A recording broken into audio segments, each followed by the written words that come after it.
Hala, grabe to. Nabulabog ang Senado sa matinding pasabog ni Soto. Bumigay na lakson iyak. Ayan, syempre itong balitang ating matutunghayan ngayon ay nagmula kay Politikang Pinas TV. At ito po ang inyong lingkod na si BT na magbibigay ng reaksyon at komento dito sa video na ating matutunghayan ngayon. At huwag na natin pagtagalin at sabay-sabay na nating panoorin ang laman ng video na hatid sa atin ni Politikang Pinas TV at bibigyan natin ng reaksyon ang balitang ito. Pasok! Bigyan natin ng reaction opinion itong post Batas PH. Pahayag po ni Associate Justice Hernando doon sa... Ayun, syempre bago natin simulan ang video ito, nais ko nga pala magbigay ng credits dito sa boses at video na matutunghayan natin ngayon.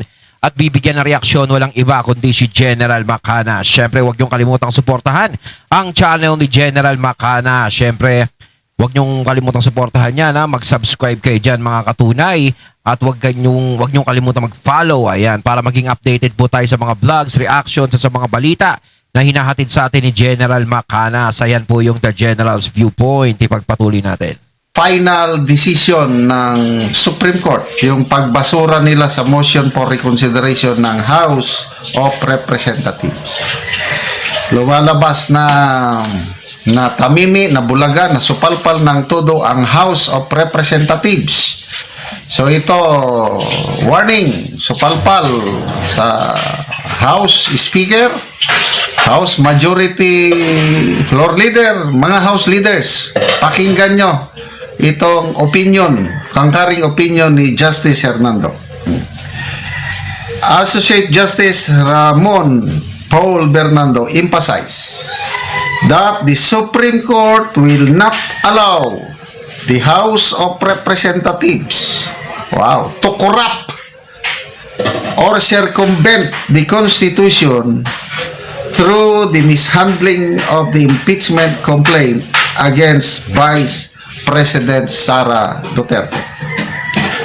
In a separate concurring opinion to the ruling that declared the earlier impeachment attempt unconstitutional, Hernando explained that the one-year bar rule under the Constitution is designed to strike a balance between holding the highest government officials accountable and ensuring the stability of government operations. He stressed that the House cannot invoke the doctrine of operative fact to cure the defects in its handling of the Duterte impeachment, as there was neither genuine reliance on the doctrine nor faithful adherence to its principles.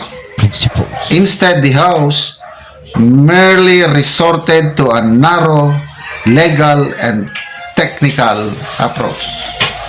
I-explain natin mamaya ano yung doctrine of operative fact. Kasi yun ang palusot ng mga kongresista na we did it in good faith. Hindi namin binayolate ang may pagkakamali lang. Kaya pagbigyan nyo na kami, i-apply na natin ang doctrine of operative fact. Sa totoo lang ako, nakikita ko dyan sa mga kongresista na gustong mag-impeach kay BP Sara is masyado na silang desperado sa mga sarili nila. Ako, napanood ko napanood ko yung mga pinaggagawa nila. Ngayon, naghain na naman sila ng pangalawang impeachment kay BP Sara. Talagang hindi nila titigilan yan. Alam natin yan. Hindi sila titigil hanggat hindi dumarating yung taon ng 2028. Pupuspusan talaga nila yan. Papaspasan nila yan. Kasi ayaw nilang maging presidente yan. Ayaw nilang maulit yung panahon ni Tatay Digong na napakahigpit dahil hindi sila makaporma. Kasi ngayon, kita mo naman nakakaporma na sila Nagagawa nila kung ano yung gusto nilang gawin. Nagiging bida sila ngayon ng mga panahon na to. Diba? Kita mo naman yung mga dilawan ngayon. Tuwan-tuwa na sila dahil parang nai-spoiled na sila ngayon. Diba? Mantakin nyo, tayo inisip natin, kapag nanalo yung administrasyon na to, syempre Marcos, alam natin, dilawan kalaban yan Alam natin, hindi na makakaporma lalo yung mga dilawan. Kasi alam naman natin kung gaano kalaki ang atraso ng mga dilawan sa mga Marcos. Pero tayo, nagulat tayo ha. Yung mga Duterte pa nagkaroon ng atraso. Tapos yung mga Dilawan, naging kakampi. Naging kakampi nila. 'Di ba? Ng administrasyon. Ako doon ako nadismaya. Isa yun sa mga dahilan kung bakit ako nadismaya sa administrasyon.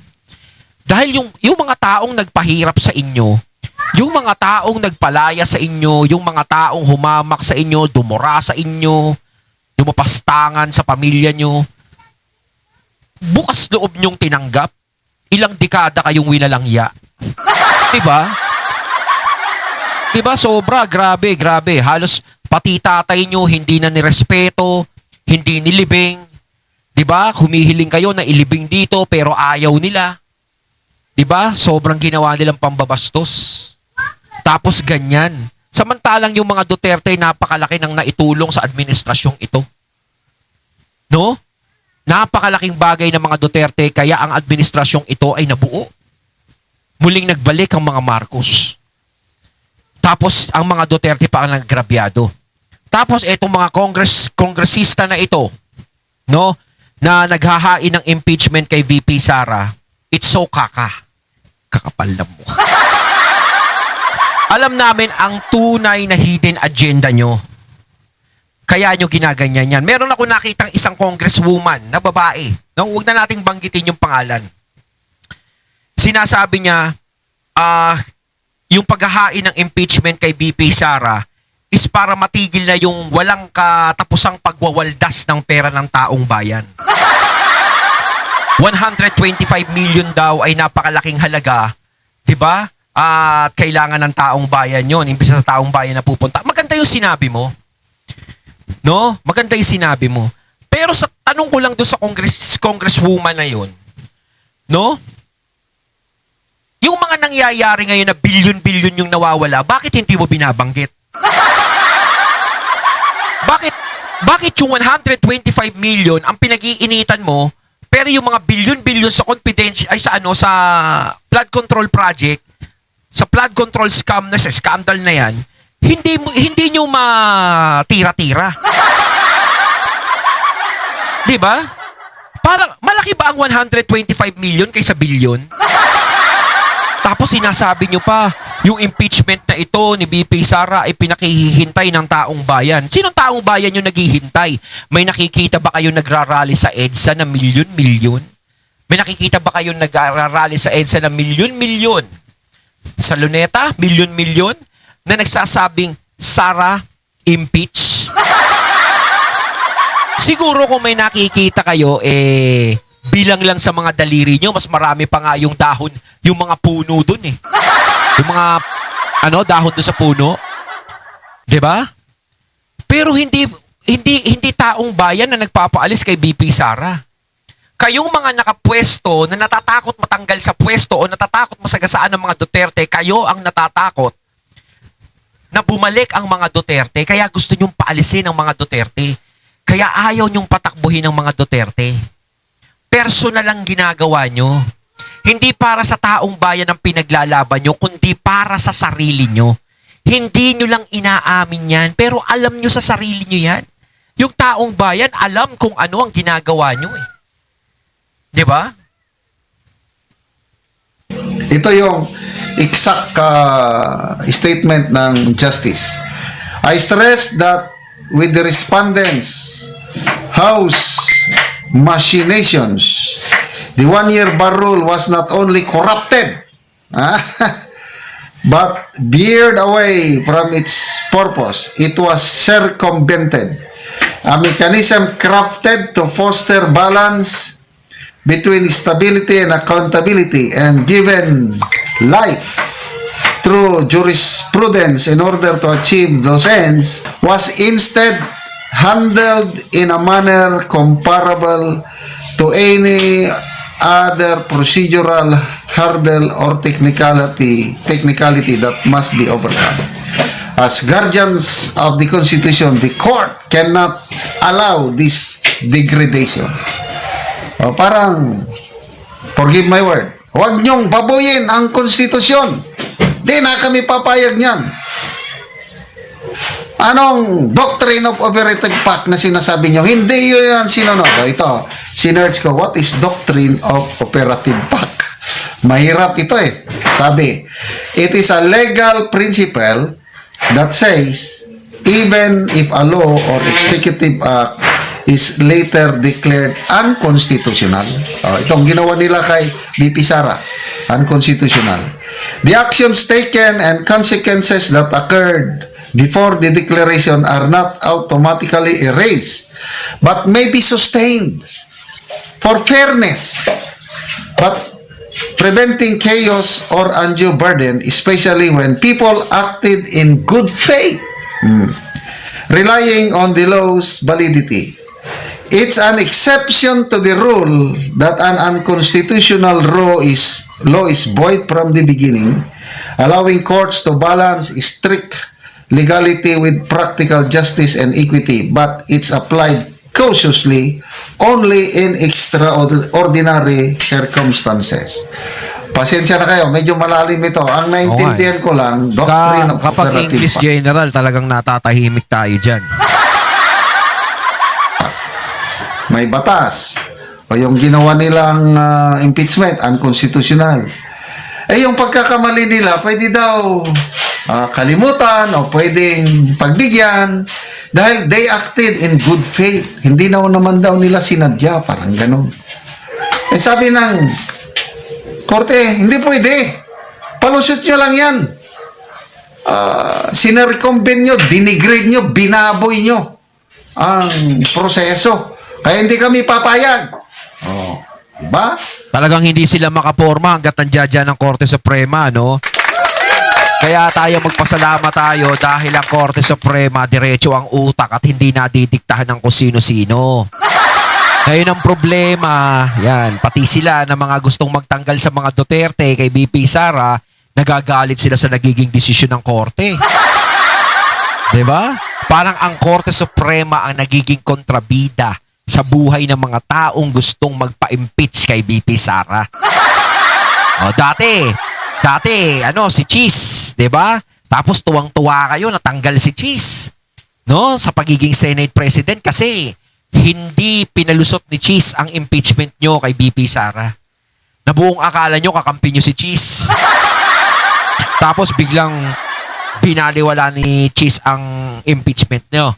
Ngayon, tuwan-tuwa kayo na wala si Cheese sa Senate President at may pumalit sa kanya. Buong akala nyo na naman, wala na namang kokontra. Dahil syempre, sinasabi nyo, yung Senate President, yung sa Blue Ribbon, Chairman, kakampi natin yan. Ang problema, Korte Suprema naman ang kumibo. Yun naman ang kumontra sa inyo. Talagang yung tadhana talaga, lagi natin sinasabi dito, yung tadhana na ang gumagawa at kumikilos. No, si BP Sara hindi kumikilos masyado, na talagang relax lang siya, samantalang ito, stress na kung paano matatanggal si BP Sara sila. Diba? Sobrang stress na sila.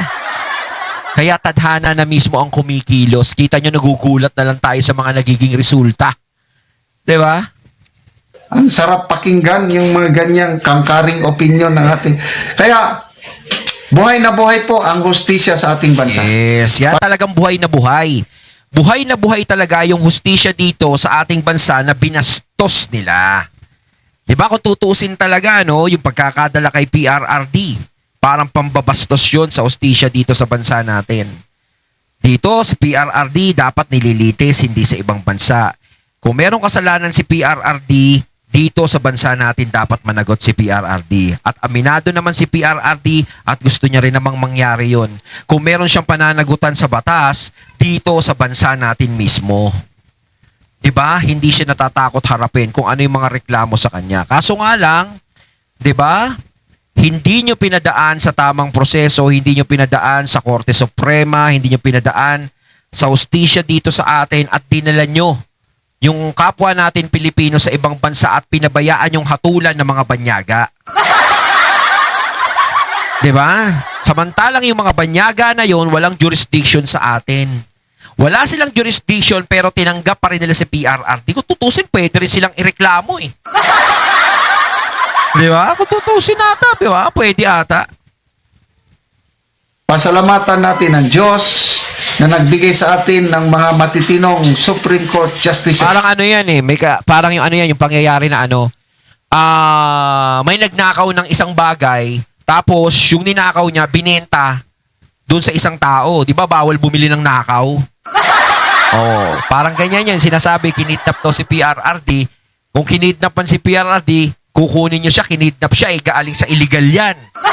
Diba, galing sa illegal na pagkakadala sa kanya dyan, hindi dumaan sa tamang proseso, bakit tinanggap pa rin ng ICC? Hindi kaya bumalik sa ICC yung problema niya na tinanggap nila si PRRD? Na hindi naman dapat nila tanggapin dahil hindi naman dumaan sa tamang proseso. Na hindi sila padadaig ng mga powers that be. So nabuhay ang ating hustisya. Kitang-kita talaga natin buhay na buhay. So, sana, mga House leaders, Speaker Bujidi, Congressman Sandro Marcos, sino pa? Congressman Joel Chua, Congresswoman Luistro, yung mga abogado, yung mga prosecutor, galingan ninyo! Para makapanood na kami ng bloodbath. Sige na.